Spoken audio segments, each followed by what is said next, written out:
Hi everyone, my name is Lana and thank you for coming to this episode of RAFFMA's Art Hour. Today I'm joined with Erika Kelley, who's going to be my co-host. She is also a student assistant at RAFFMA and is studying history currently in Cal State San Bernardino. And today we are joined by our guests, Kate and Bryan. So thank you guys for coming. I'm going to introduce them really briefly. So we have Dr. Kate Liszka, who is part of the Benson and Pamela Harer Fellow in Egyptology. That's a long one, and is an associate professor of history at CSUSB, and she's been digging in archaeological dig sites since 1998, and is one of the co-directors of the expedition in Wadi-el-Hudi in the Eastern Deserts, and they are working with ancient Egyptian amethyst mines. And co-directing that with her is Bryan Kraemer, and he is a researched Egyptologist at RAFFMA, and is also a lecturer in the history department. And they both happen to be married, which is super interesting. So thank you guys for joining us. So I guess we can just get started with the first question, kind of talking about your guys' experience and what it's really like working in Egypt, like on site, and if it's really like the movies. So I guess we can just start with the first question and maybe just give us a little idea of your guys' experience. And Kate, if you want to go first, and Bryan, how many times have you guys been to Egypt, and what was the most recent time? Thanks so much for the question.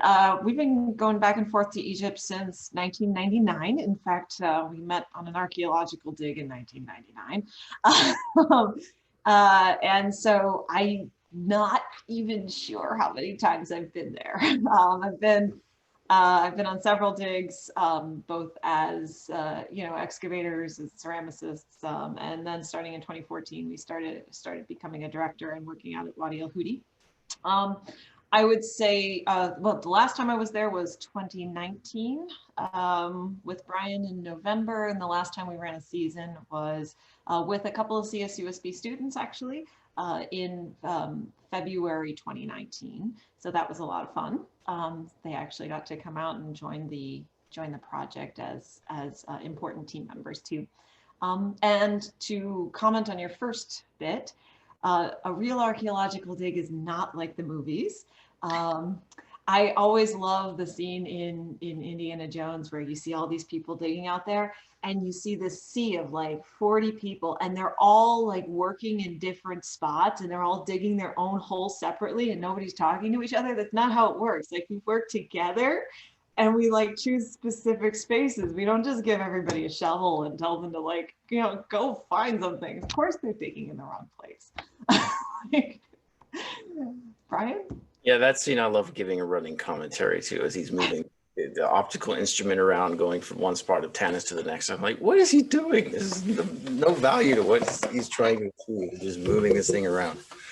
But I would say some movies get some pretty good versions of what it could be like in archaeology. I was just thinking now, I don't remember where it came up, but like parts of the English Patient where they're like driving through the desert, you can actually get into that kind of situation where, a sandstorm will come up out of nowhere and you have to dig in, and that's, from real life. But other movies might have gotten it. I just haven't encountered them in a while.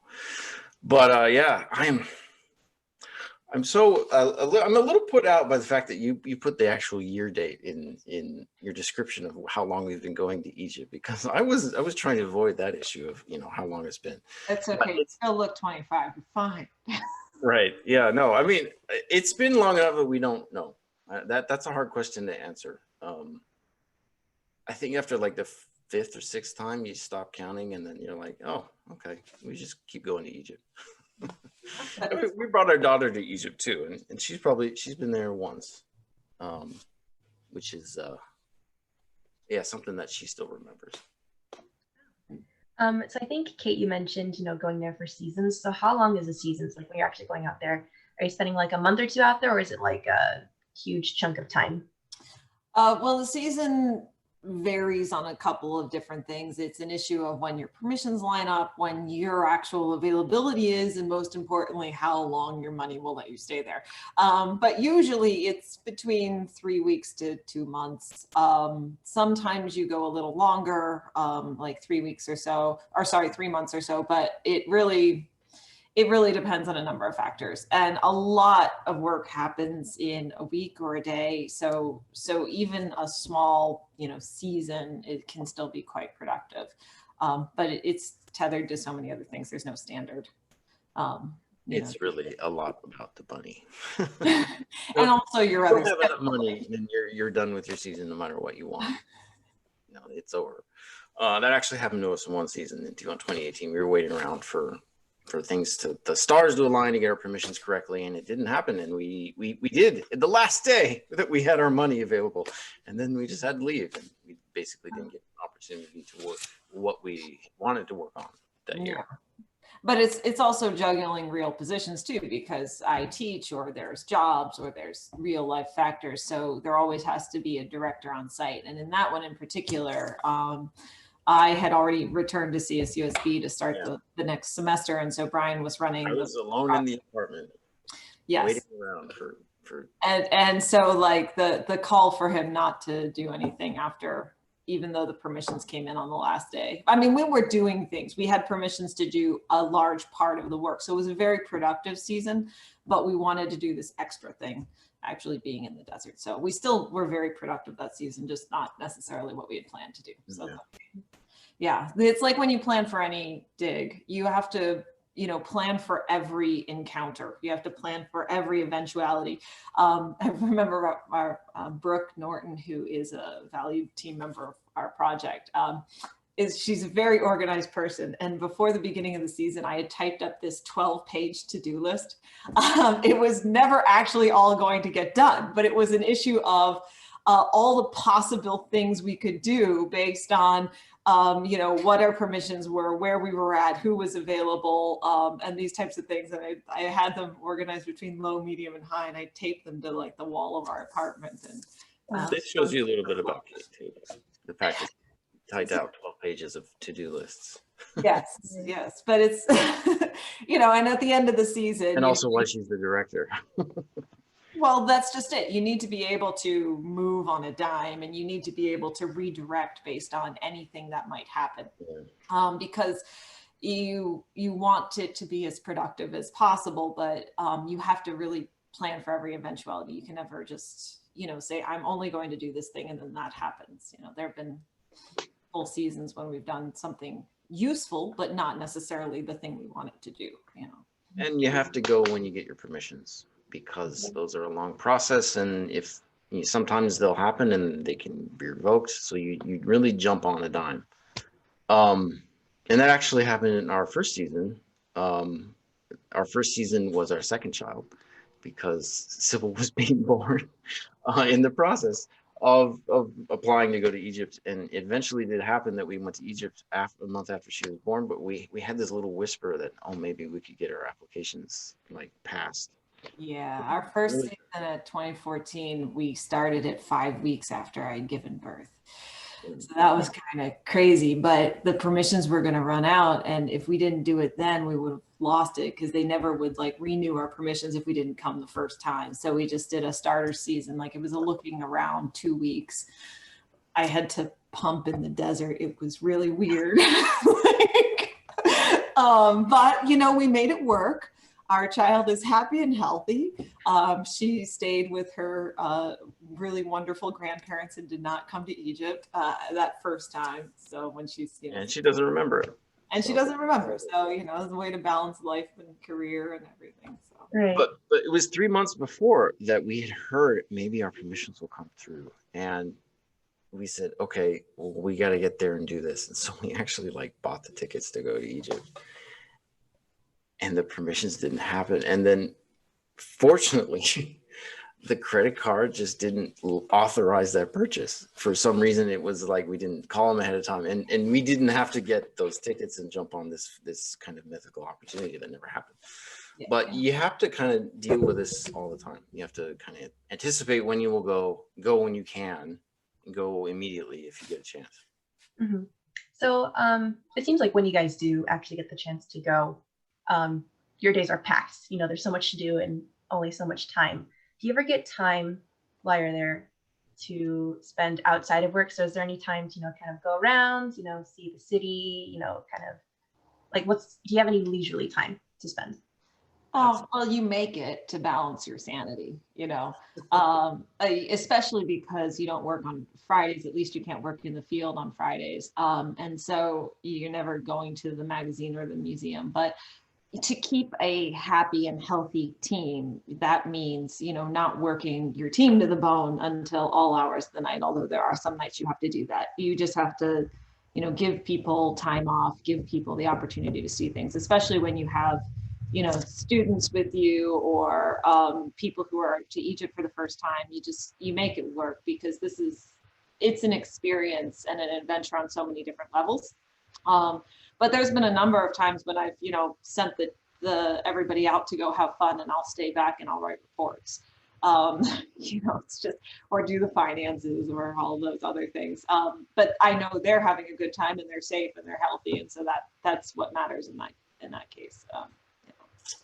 Also, working in the place that we work at, we have to see people a lot who help us. So we're frequently meeting them in like restaurants and stuff.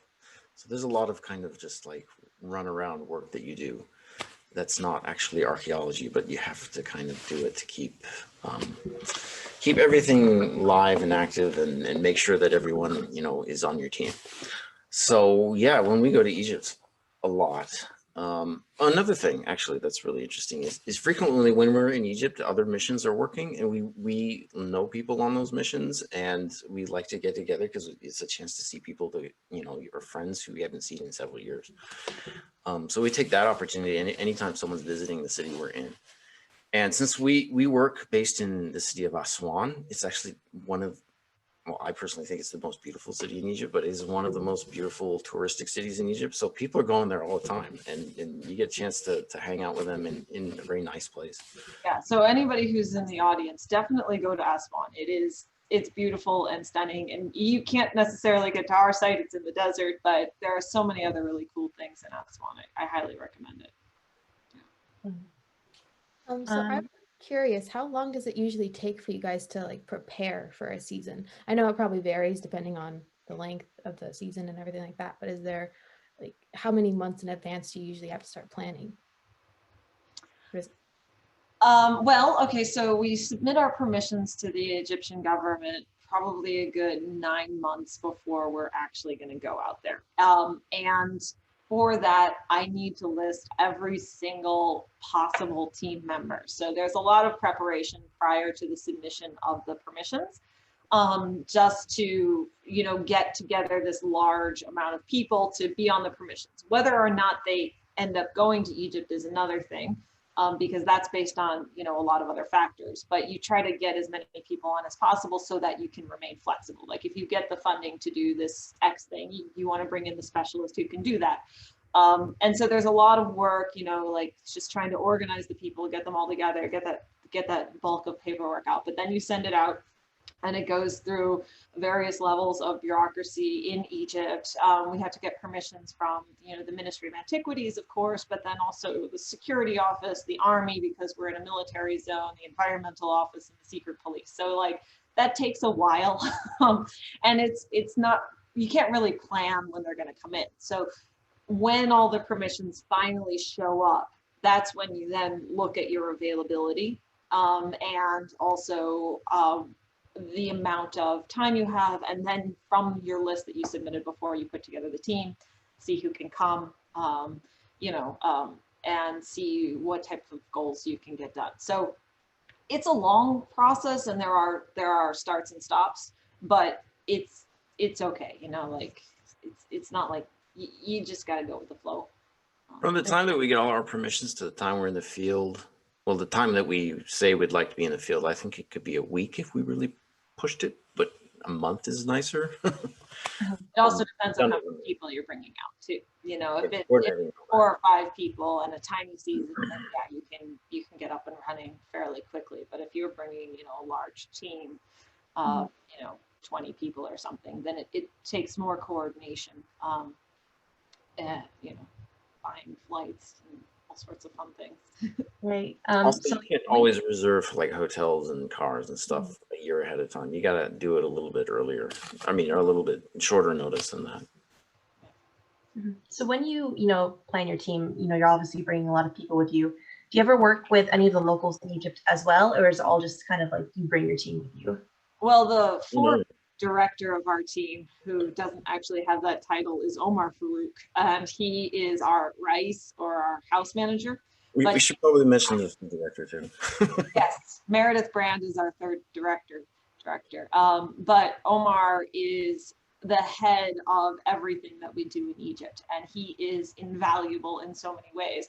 So whenever things come through, then, you know, I'll say to Omar, you know, help us, you know, rent apartments, help us get cars together, help us find people to hire, you know, and he takes care of all of the on the ground type of logistics. And now we of course have a say in it and whatnot, but we couldn't possibly do it without him. Yeah, you can't remotely direct a season in Egypt. It's impossible. A lot of everything you do is a decision that was made that day, and because you saw your options because you were there. Right. So, you know, obviously, like when you're going there, you're experiencing, you know, the city life. You know, you're kind of going around. I'm just curious, you know, from, I don't want to say cultural, but I guess that's gonna be like a series of a few questions. I want to know food wise, you know, when you're there, you know, spending your day in Egypt, what kind of food do you look forward to that's over there that you can't get? Do you want to tell them about that? Yeah, I think I could handle this question pretty well. No, I love Egyptian food, and actually the people who Omar brings, usually, to segue from the last question, we work with a lot of people who live in Egypt who are professional archaeologists and people who may just live in Aswan and help us out all the time. So we're around them all the time. We're speaking Arabic with them all the time. And usually we either have someone from Aswan who's cooking for us, or one of the guys who is actually working with us cooks for us. And they're great cooks. We are really favored as a mission to have really good cooks, because I've been on certain missions where they're not so great, and it really changes the tone. So we get all kinds of good stuff that's usually just traditional Egyptian home food. So rice and potatoes and chicken are the standard dishes usually. Gamusa and but it's a lot of rice and soup. The lentil soup is phenomenal. I tried to make the lentil soup so many times on my own, or even find it in nice restaurants here, and I can't. The perfect lentil soup is in Egypt. Yeah, it's a different standard. Yeah, so it's really good. But that's when we're in the house, right? When you have access to a stove and things. When you're actually out in the desert in the middle of the field and you need to have lunch for the day, it's a lot of just bread and cheese and you know, sticky things, hard-boiled eggs. It's, you know, you end up putting Nutella on things you would never plan to put Nutella on. But then you end up, you know, like sitting picnic style or you know, crisscross applesauce on the ground, just eating, you know, with everybody else, and then the flies come and sit on your food. Actually, one year we had a driver who lives in Hurghada, named Ahmed. I don't know his last name. We called him Ahmed Gezer because we had an Ahmed Batata. But that means Ahmed the carrot because he was tall and thin. That's not his real name. But he one day decided to bring, because he's a driver. He usually works in like desert tours, for like tourists and stuff on the Red Sea. And one day he brought out his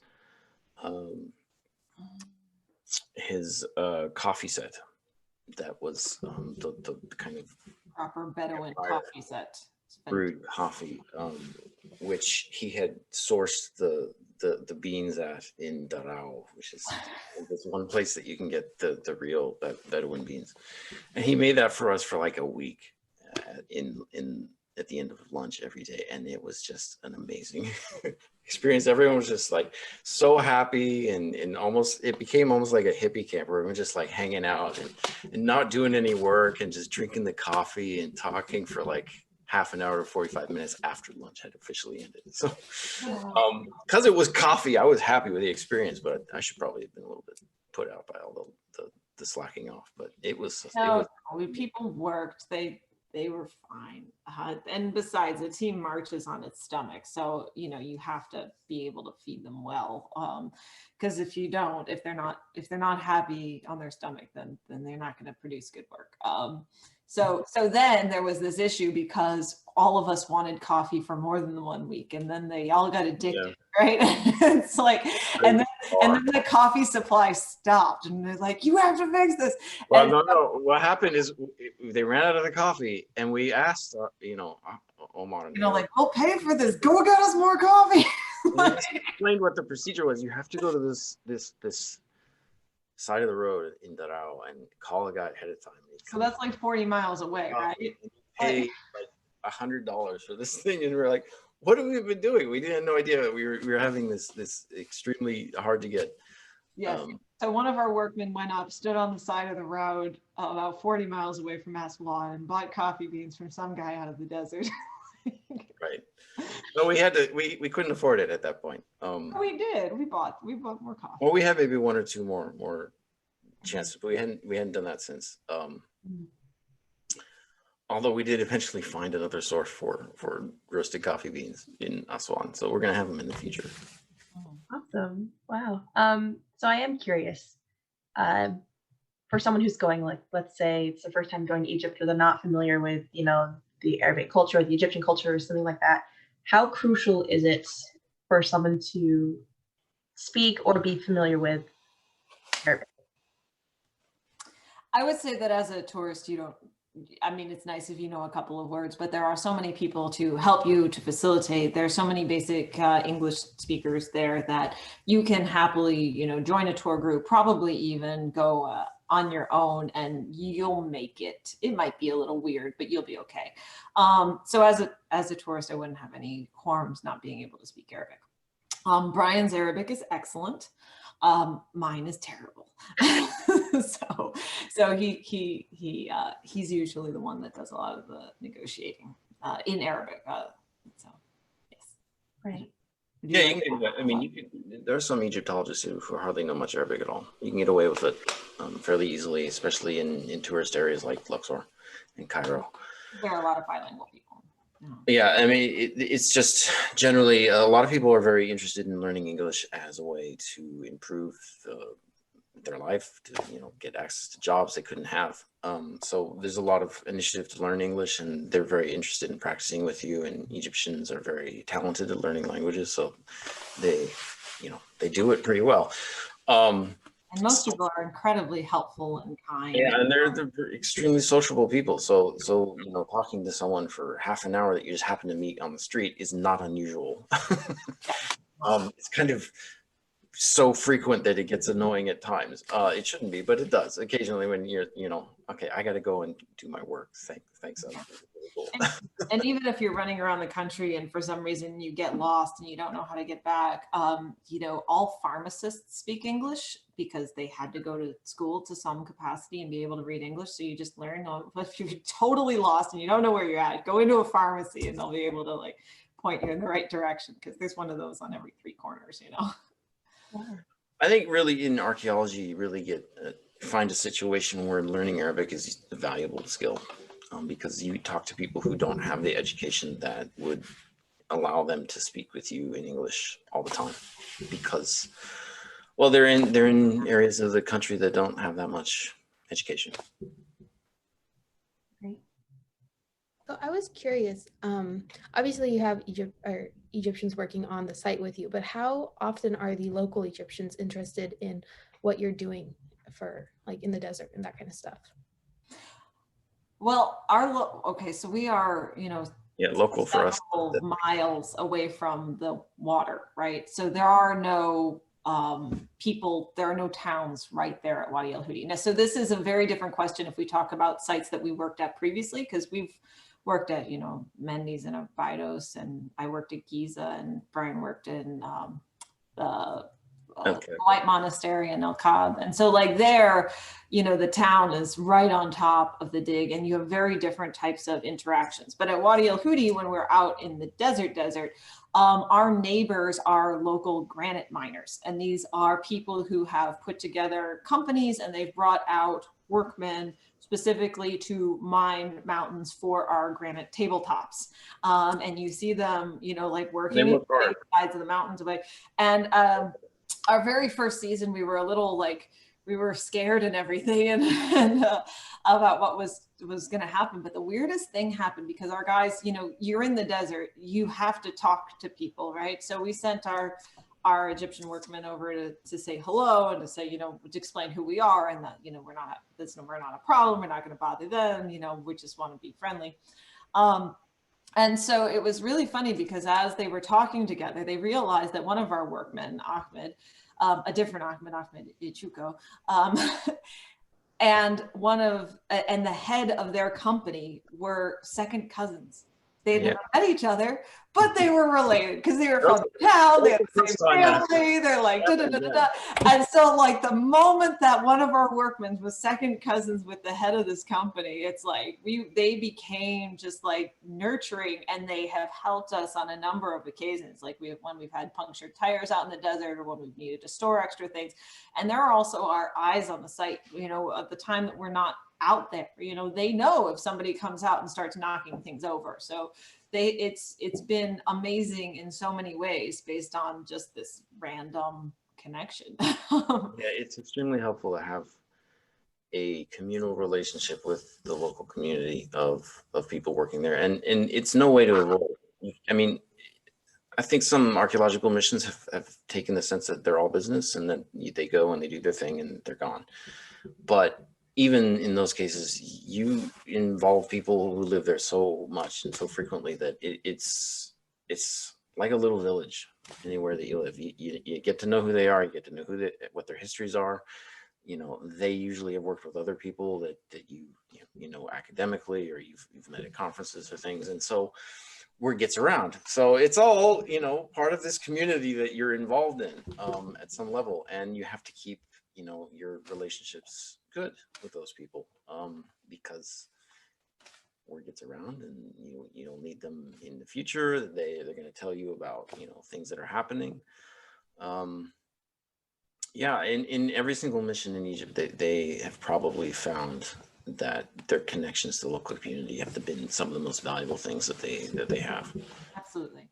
And even in other projects that we've worked on, the workmen are people who live in the local community. So, you know, not necessarily in ours at Wadi-el-Hudi, because we had to travel so far to get out there. But any other place, you're hiring local people, local workmen, and you're putting money back into their economy through hiring people, through buying food at the level. And so it's a very, it's a strong relationship. And they're usually incredibly supportive. I mean, obviously there's always, you know, one person that's like, no, don't do that. But the majority of people are happy, warm, kind people, you know. Actually, even in situations that I've gotten in where there's like a potential conflict over like what someone's rights to a piece of land are, or whether someone stole something, or all of that, all of it gets mediated eventually by just keeping some kind of working relationship with them and their neighbors. And it's if there's any way to resolve those kinds of problems, it's kind of locally. Yeah. So there's one question I've been dying to ask this entire time. I've gotten hints of it from our emails when we were planning this, you know, talking about this at a time, and I keep hearing something about a Shabti who got arrested, and I'm dying to know what that's about. Yeah, that was me. So a Shabti is small. No, actually, I think it was alluding to the problems and who stole what. In what I was just saying. So I was at Abydos in like 2010 when the SCA was digging an area across the site to create a wall, and in doing so, they happened to like just break a tomb open, and something fell out of the tomb, and a person walked by and picked it up and walked off into their house. There's a second decision, you know, like someone just, they did something stupid. They broke the law. They picked this thing up. They walked off with it. And one of the guys who was there saw him. And so we happened to be working near this place at the site, and someone called our security guys in, and we all kind of went over there, and there's this big dowsha, this kind of commotion that happened. All the neighbors in town came out, and you know, it was a big to-do. And eventually what happened was one of the inspectors who was working there had it smart idea to go and get the object from that guy. He picked it up and he jumped in a car and ran off. Before he ran off, he put me in the car with him, and he gave me this thing and said, "Look, translate this." So I was looking at this amazing object. It was an 18th dynasty limestone shabti that just came out of the dirt, and it had this beautiful text. It was painted in blue. It's amazing. I mean, it's still probably the most nice shabti I've personally touched or been around. It's amazing. And I did my best to translate it. I mean, it was a shabti spell, so those are fairly common. I don't know why in the end we needed to translate the spell. Maybe they were going to take it down as his deposition. But they wanted to know that if it was an actual antiquity. Oh yeah, right. No, that's right. They wanted to authenticate it as a real thing. And I kept saying, yes, it's absolutely real. It came out of the ground. It looks exactly like a shabti. But the issue, I think, was then I was kind of the reason to say that this guy actually had broken the law, because he had stolen this thing and it was a real thing.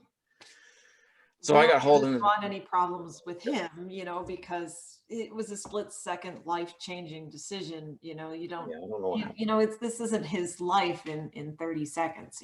So it's a difficult balance. Yeah. So I got hauled into the police station. They took these pictures of the shabti. They reconfirmed more than once that yes, I think it's a real thing. And then something went on around me that I don't actually understand. Something to do with what the story was going to be about. And that was the last I ever saw it. Although it's apparently somewhere in a magazine. I've seen it published since then.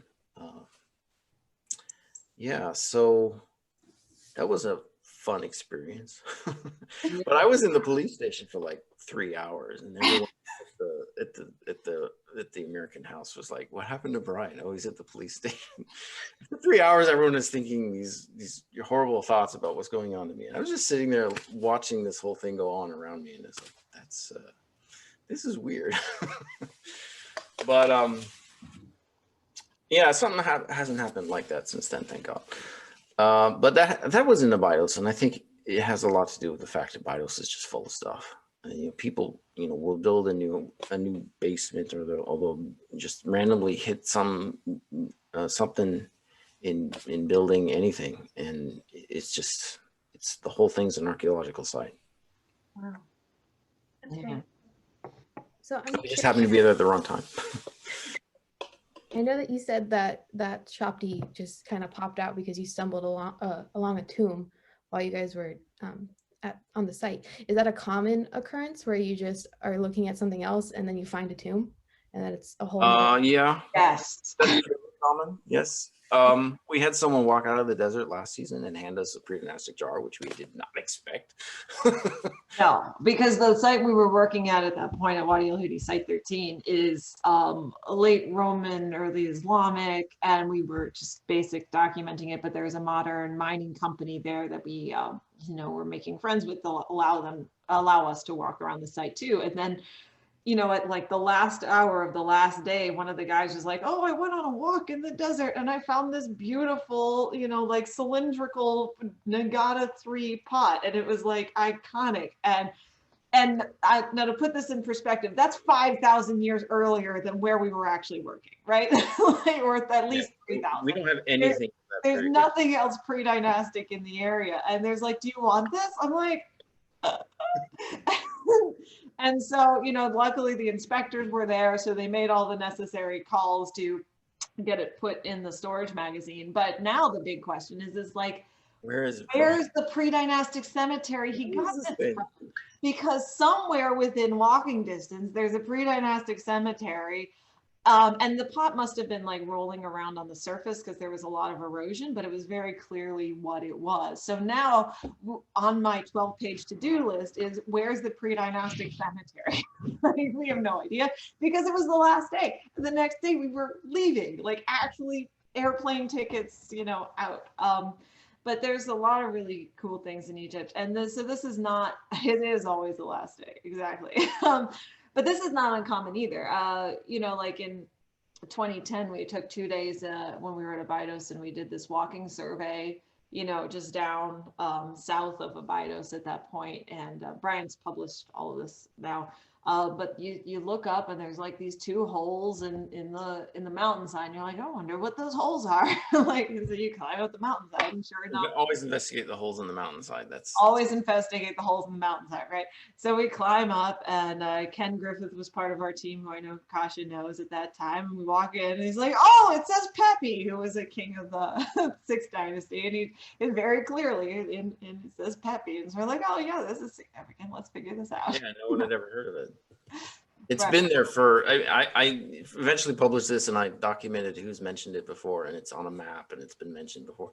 No one ever went up there for some reason and wrote this down. It's been there for 150 years, and no one ever mentioned it. In the open, on a mountain. There you go. Yeah. Never mentioned. Although all the inspectors knew about it. I mean, I was trying to impress them later on with, oh, by the way, we found this cool thing up there. Oh yeah, we've seen that. We know about That's not really that awesome. It just has an inscription. It was a 6th dynasty king, you know, Malish. It's okay. No, obviously, like there's so many cool things in Egypt. That's one of the reasons why it's really worthwhile going to Egypt and seeing it, because you look around every corner and there is something adventurous, there's something fun, there's something historical, you know, it's Oh yeah. I stepped on 3 stelae just walking through the desert once, you know, by Wadi-el-Hudi. Yes. Now, Bryan's the surveyor for our team, in addition to being in charge of the inscriptions and the co-director. So his job is to set up the points on the rocks where we actually being the surveyor is the best way to find the inscriptions. Yes. But he needs to set up the grid so we can do the mapping. So he needs to find points that we always then will set up the machines over. So he's looking for points that won't change over the years. And yeah, so go ahead, tell him about this. Oh yeah, well, we were doing that the first day. We were on site 9, and we found this great rock in the desert. It was high up. You could see everything from it. It was directly south of another rock. We went up there and we thought, this is a great rock. I'm surprised no one else has ever been here. And in fact, oh, there's 3 stelae right here. So it was great in the 12th dynasty too. So they decided to put stelae up on this rock. But they've been sitting there, you know, since the 12th dynasty, since 2000 BC. first, so like 1800 BC. So they've been sitting around, and no one has, you know, decided to do anything with them. And there were at least 2 missions that went through. I don't think anybody else saw them because, you know, Fakhri and other people had been to the site prior to that and brought stelae to the Aswan Museum, and they didn't see these. Because it was on a small hill to the south, but it is the closest actual rock to put a permanent type of mark so that your map can be the same for the other years. So the Egyptians knew that too. So I don't think he went out there, or he would have accessioned them into the museum too. Sorry, 1900 BC. Yeah. Cool. So we're going to go ahead, and we're getting to the end of this episode. So we're going to go ahead and switch to Q&A. So for those of you guys in the audience, if you have any questions for Bryan or Kate, if you go ahead and drop those into the chat, and we will get to them as we see them. And then as you guys take the time to do so, I do have a pre-submitted question. So you guys talked about, you know, the Shabti that you guys found that, you know, fell out of the tomb, and then the predynastic, I think you said, jar. But what do you think is the coolest thing by far that you found in Egypt? Bryan, you want to answer that? Tell them about the dogs. No, that's not the coolest thing. It's smelly. I found a number of stelae fragments. Stelae are actually really cool when you find those. Those are, I mean, large inscribed stones with historical text that give you a piece of history. You're not really supposed to say that that's the coolest thing about history, but when you find one, it is. Absolutely. especially if it's a king's name. So I think recently one of the cooler things that we found, we still have a lot of potential things that could be amazing if we get a chance to dig them again. And I have one that I know is sitting there just waiting for us. No, yeah, you don't want me to mention it because no one else believes me, but there's an amazing. I don't believe you. But we were having fun. Actually, this is a museum thing that we found. We were working in 2018 in a museum in Aswan, and we were looking at these fragments of stele that we were working that were brought back there from Wadi-el-Hudi in the 40s by Ahmed Fakhri. And we were looking at these things and we were like, we've seen these before. These look exactly like those ones that we found last year. And so we took our pictures, we made 3D models of them, we went home, we looked at the pictures, and lo and behold, they fit. And we went into the magazine and we kind of reconstructed the whole thing and we're like, wow, this is exactly that same stela. Yeah. Which was really cool because it gave us a solid date for that site, and which is really late. So it's Sobekotep the 4th, which is very late in Middle Kingdom. It's right where the government, it's kind of the cusp before it falls apart for the Second Intermediate period. But I would also add that at Site 4, we, in 2016, now we found a bunch of stelae at Site 4, so it was really cool. But one of our inspectors, Mahmoud, he had these eagle eyes. He was amazing. But he found this stela in about 8 pieces up on the hilltop. And when we started looking at it, it was a little weird because like the guy on the stela was worshiping 2 gods. And if you know anything about the progression of stela changing over time in the Middle Kingdom, which is when the site dates to 2000 to like 1700. Not a shred of post-Middle Kingdom until Roman period. Nobody worships gods directly on their stele. The stele are organized different. And in the New Kingdom, 300 years later, that's when you have people worshiping gods. So like, I'm looking at this thing, I was like, this is weird. Why does it look New Kingdom? It's got to be wrong. It's got to be Middle Kingdom. We don't have a single New Kingdom thing on the site. Not one broken pottery shirt is New Kingdom. Why would we have a New Kingdom stele? So Bryan starts translating it, the day later or something, and he sees the name Usir Satet, who is a very, very, very famous vizier from the reign of Amenhotep II, who left, like dozens of things all over the place. And he would have been in charge of this area of jurisdiction. And so for some reason, even though he's in charge of this area of jurisdiction, and because he just likes to leave stele wherever he randomly goes, I don't know, as a postcard or something, like it doesn't make any sense. Like there must have been some sort of like New Kingdom trip out there where they're like, they just put up this stele and then he left. Yeah. They did not do any mining at the amethyst mines in the New Kingdom. Not at all. No broken pottery, no broken anything. It's like, but they visited.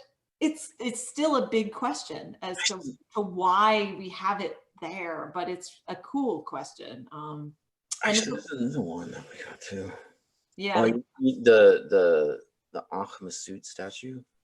That one's weird. I'm sorry, the Wahem Masud statue. So we were wandering around the desert, and once again, Mahmoud found this unusual rock. No, Meredith found that one, which is strange because she's a ceramicist. We all found it. This is the weird thing. We found bits of it, and we brought it together, and eventually, like, this is a statue. And it was just like a kilometer away from any other site, and it was just like lying on the surface, just scattered all over the place. We still don't have all of it. But we had these unusual looking rocks that were limestone. You don't get any limestone up there. So we're like, this is weird. What is this doing here? And then it looks a little bit like, a curve and something. And then Meredith one day calls us up and says, we have a new inscription for you. And we brought it in and it said Wahem Masud, which is a royal name. No, it means repeater of birth. And a lot of kings will put it in their name. Yeah. So, yeah. Anyway, so it was inscribed on this piece, and we noticed it was curved, and we took it to the magazine. Eventually, in working in the magazine, I was able to kind of reconstruct this thing, and it was a seated statue with this guy's name on his shoulder, which is weird. Besides the fact that no statues have ever been found at Wadi-el-Hudi, and this thing was in the middle of nowhere, and it actually doesn't look like a normal statue. It looks a lot like a guy who's kind of leaning on his knees. It's not cube statue form, but he's kind of leaning forward on his knees. It's weird. And we went back to try and find more of it. in 2019. We had all these students wandering around the desert looking for any little piece of limestone we could possibly find, and we didn't find another piece. So that's a weird thing. Button kicked around. Yeah. Yeah, and you know, any really cool find that we've made has usually been a little bit far away from everything else, because when people went there before, they were just concentrating on seeing all the cool stuff that we have at the site. They were trying to take photos and draw pictures and stuff. They never went that far away. Yeah. You have a question in the chat. Has your site suffered any looting? Thank you for the question. Yes, it has. It'd be surprising if it hadn't. Everywhere in Egypt is looting is a problem. Of course, this is the small minority of people, but you know, things do happen. And it is the site is more of a region. We actually have like I think we've numbered up to 40 archaeological sites, although 5 or 6 of them are significantly larger than the others. And so it's a giant region. You can't just, you know, put a fence around it and put up a guard. And so things have been broken purposely, things have been broken accidentally, things have been broken because there's also modern mining concessions in the area where they just don't know that it's archaeology. Like when you have a giant Paleolithic stoneworking surface that is, you know, to anybody but a Paleolithic specialist, they can't see, you know, your bifurcated flints on the ground. So like those things get destroyed frequently. I remember in and even small things too. Like there was this one time in 2015, it was a little weird. It was just our second time out there, and we had our very first day on site. We think we're all by ourselves, and we take these like metal stakes. They're just like these large skewer things, not important, and we put 4 of them in the ground, and we put a string around it to say, okay, well, this is an area we're going to be doing a surface collection on, right? Nobody's out there. Next day, we get back to the site and the stakes are gone. And this freaks us out because like, they're worthless, right? Like, I don't care that the stakes are missing, but like, who took the stakes? And that was a bit of a strange. So we close to the guard, and yeah. No more were stolen. No more stakes were stolen. No, but it was probably somebody at another mining camp. No, that guy fessed up. Eventually. It's like, yeah, I took your stakes. What's the problem? Right. And it's like, okay. It's like, but apparently they, you know, like when these miners get off work, they walk around these places for fun because there's nothing else to do. And they don't mean to be harmful, but you know, things do happen. There was another time when we actually got to site at like 6:30 in the morning, and we usually showed up about 7:15, but for some reason, like we got through all the security and the military crossings really quickly that day. And we show up at 6:30 at site 5, and there's a truck in front of the site. And like these 2 guys are in the mine and they hear us coming, and they like leap out of the mine, get into their truck and like drive off as fast as possible. So our inspector, you know, like throws all of us out of the car and was like, get out of the car. And then he has our driver like chase this guy through the desert to try to figure out like what he was doing at the site and everything. And they're like these 2 cars are now in this car chase across the desert because, you know, these guys were just digging a hole looking for something. And that's while we were there, you know, it was really weird. So yeah, there are still minor looting, and the site's all basically on the surface. So every season we are terribly worried. Plus there's also been other sites that have been terribly destroyed, like Hisnain West.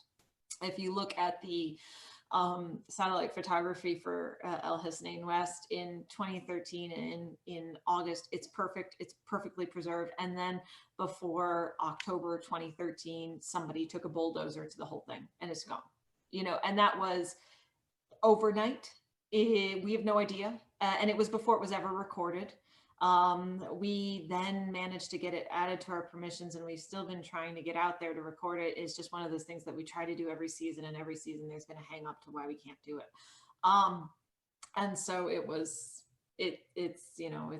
terribly destroyed. So, you know, this thing of looting is every season we treat it as if, you know, we don't know if we'll ever be able to get back there. We don't know if it will be gone the next year. So we are always triaging. We're always trying to record the lowest hanging fruits to get as much as quickly as possible. I mean, I'd love to be able to work there for 20 years knowing that it would be perfect every year, but you can't do that. Yeah, we've been focusing a lot on the big picture, and unfortunately that means that we've kind of put other things on hold because we have to get to everywhere.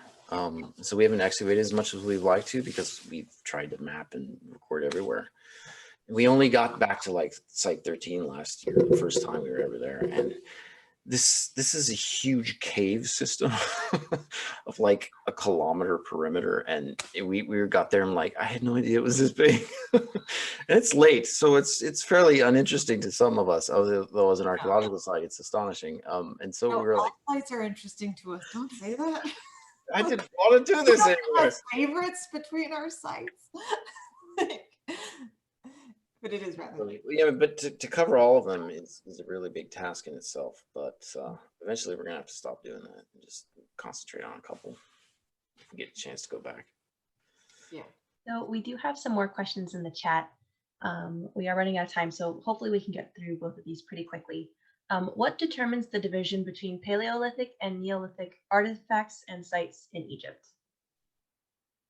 Well, speaking as a Egyptian archaeologist who specializes in the late period, I can tell you that I think it has something to do with the introduction of agriculture, which is usually I think the division between Paleolithic, Neolithic elsewhere, and Mesolithic.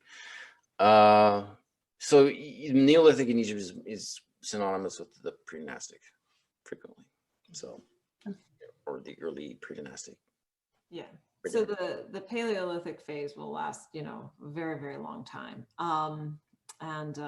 Yeah, but their types of artifacts are very different because you'll get a lot of hand axes and even out in the desert, that's different because the environment changed tremendously. So a lot of these desert areas were habitable, or maybe not habitable, but at least nomads could travel through them easily, like 200,000 years ago, 100,000 years ago, even 10,000 years ago. And then the climate changed right at the beginning of the Neolithic when they started doing more agriculture. And people then moved towards the Nile Valley, and you can actually see this mapped between, like 6,000 BC and 3,000 BC. And the desert's basically empty out, except, well, not totally emptied out, but there are still pastoral nomads that go through them a little bit. Yeah. But it's astonishing once you get into the desert how much worked flint there is everywhere in Egypt. And it is a testament to how deep in time humans have been around to see all the remains of their tools just hanging out there. It's hard to say when those dates to, but almost the hand axes are pretty easily Paleolithic. So, and they're all over the place. I don't know how many hand axes we found. We've probably found a dozen or so just in bumping around the site, not looking for it specifically. But other areas where you have like work sites where people are sitting for a period of time and actually creating flint objects, you find material all over the place. And we don't have much flint on our site, so it has to be very localized, but it's still a lot of places. Awesome. So this is our last question, so hopefully we can get through this one quickly. What's your most optimistic hope for your next expedition to Wadi-el-Hudi? Well, we have missions coming up for next year. Yes, my most optimistic hope would be that all of our permissions come in by August so that I could plan a lovely 2-month season between October and December, and that we could finish the 3D modeling. Bryan has been spearheading some amazing 3D models, and within the next year or two, we hope to get some of them online for people to be able to like virtually walk through the site, but we do need to clean up some of the data from that first, and then finish 3D modeling other sites. We also hope to put in some test trenches, and then we also need to really genuinely start analyzing the things that we've taken out of the desert already. So like we need to do a lot of analysis with bringing a lot of specialists in particular to look at things like our botanicals, and the stone conservator needs to come in and actually like do an assessment of the stele so that we can write grants and be able to bring the, be able to then put the stele back together and hopefully even put a couple up on display in the Nubian Museum or the Aswan Museum or something. So that would be the ideal season, but at the same time, you know, any type of work would be good. It'd be good to do another couple of test trenches too. There's a couple of key questions that I have, but we'll see. Awesome. Okay, well, that's all the time that we have for today. So thank you, Do you Bryan. want to make a plug for tonight? Yes, let's see. So I don't know if people can unmute themselves, but we do have Cocktails with the Collection tonight at 5 p.m. with Dr. Kasha, who is actually in our audience today. So if anyone in the audience is interested in joining for that, there is the link that Miranda dropped in the chat. We also have a... There you go. She's going to talk about Bess. It will be great. Bess is a really awesome god. He's a lot of fun. Yes, and she also has a Redeeming Demons Co-opting Demonic Forces for Good in Ancient Egypt, and that is April 10th at 1:30, and the link is also in the chat. And if you enjoyed the conversation today, please join us for our next episode on April 8th at noon, where we are going to talk with Andrea and Fred, who joined us last season. We're going to be talking to them again about challenging negative stereotypes in pursuing a career in the arts. So again, thank you everyone for joining us, and I hope to see you again soon. So thank you. Bye. Thank you, Lana. Thank you, Erika, for having us.